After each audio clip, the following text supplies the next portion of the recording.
Ako som sa dostala za tento čudovať?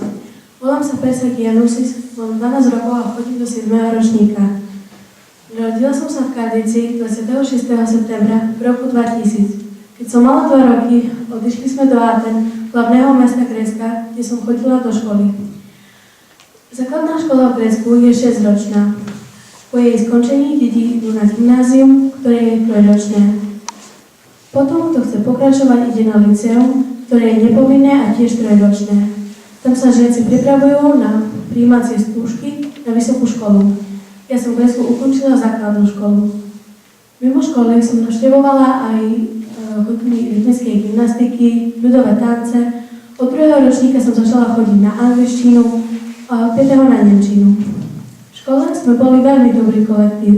Trávili sme spolu veľa času aj mimo školy, navštevovali sme sa navzájom, alebo sme sa stretávali v parku proti škole. Keď sme sa rozhodli odísť z Aten a prísť na Slovensko, bolo mi veľmi ľúto, lebo som si myslela, že časom na mňa moji kamaráti zabudnú.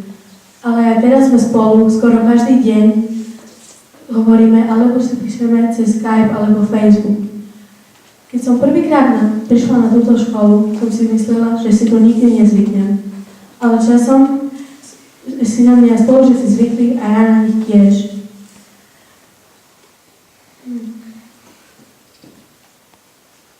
Mám tu už veľa kamarátov a kamarátov, s ktorými trávime spolu dosť veľa času.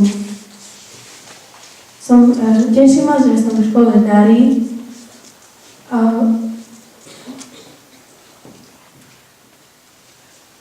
Už mi to ide oveľa lepšie ako na začiatku.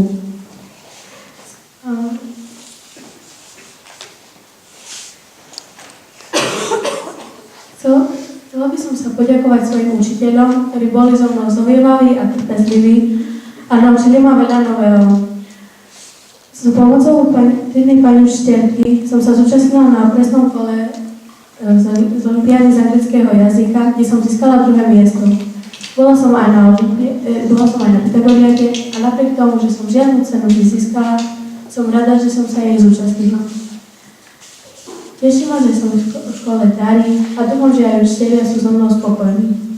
Po ukončení základnej školy plánujem ísť na strednú školu a potom na vysokú. Ale to je ešte...